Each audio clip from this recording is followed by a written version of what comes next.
Welcome everyone to this explainer. Let's jump straight into it. Today, we are unpacking the majestic allure and the gritty, freezing reality of the Chopta Tungnath Chandrashila trek in the Garhwal Himalayas. We're going to look past those heavily edited social media posts to find out exactly what you're signing up for when you embark on this incredible journey. So let's dive right in by asking a pretty fundamental question. What does it truly require to navigate the intersection of ancient legends and freezing, unpredictable altitudes? I mean, this isn't just a walk in the park, right? It's a pilgrimage that's going to test your physical endurance just as much as it rewards your spirit. All right, let's kick things off with Section 1, the myth of the mountain. Now, it turns out this myth has a staggering physical manifestation. Standing defiantly against a really dramatic Himalayan backdrop at an altitude of 3,680 meters is the Tungnath Temple. It is officially the highest Shiva shrine in the entire world. It features this beautiful, traditional North Indian style of architecture, and it's widely believed to have been discovered by the legendary philosopher and theologian Adi Shankaracharya. And according to local lore and the Skanda Purana, the spiritual foundation of this trail traces directly back to the Mahabharata. So after the devastating Kurukshetra war, the Pandavas sought Lord Shiva's forgiveness. Shiva, however, wanted to avoid them, so he took the form of a bull and vanished into the ground at Guptkashi. But the Pandavas were persistent. As the legend goes, the arms of that divine bull emerged right here at Tungnath. It makes it one of the 5 sacred shrines known as the Panch Kedar, which is just an incredibly powerful site of penance and devotion. Moving right along to Section 2, choosing your season. When planning this journey, you basically have 2 distinct options, and they are complete opposites. On one hand, spring, running from March to May, offers clear blue skies and trails carpeted in brilliant pink and red blooming rhododendrons. It's visually stunning and the weather is relatively mild. On the other hand, winter, from December to February, transforms the mountain into a magical but fiercely demanding snow-covered wonderland, and that requires specialized gear and a really high tolerance for freezing temperatures. But here is the real wild card, the microclimate.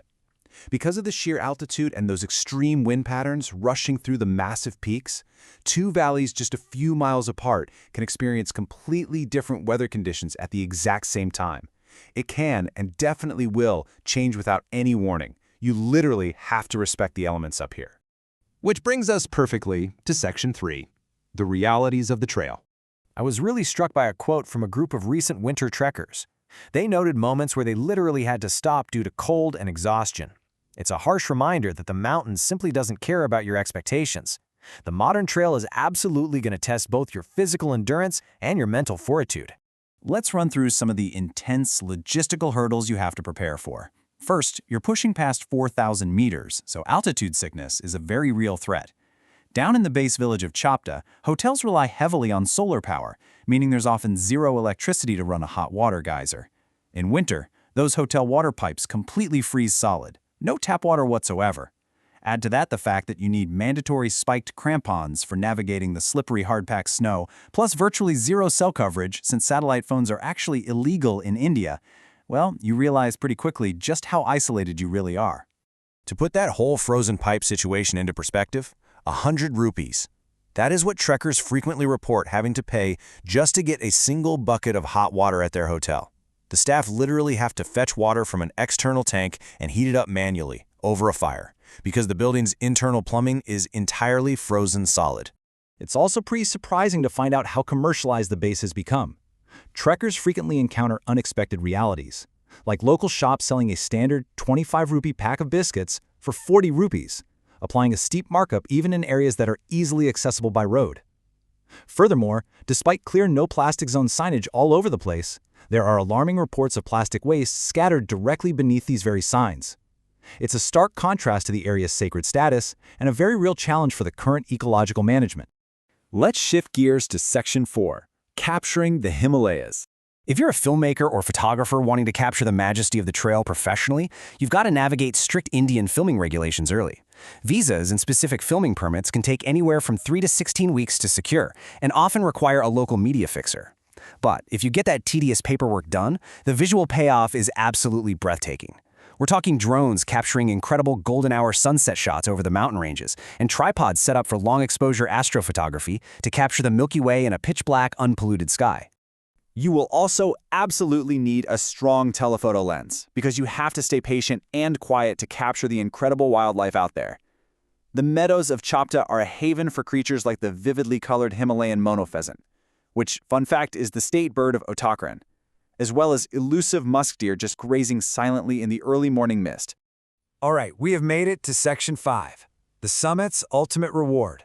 The final path to glory breaks down into 3 distinct stages. Step 1 is a beautiful 3.5-kilometer trek up a paved stone path from the base village, winding its way right through oak and pine forests. Step 2 brings you to the Tungnath Temple at 3,680 meters, where you can stand before the ancient arms of Shiva. And finally, Step 3 is an optional but honestly highly recommended steep 1.5-kilometer rocky climb that pushes you all the way to a staggering 4,000 meters at the Chandrashila peak.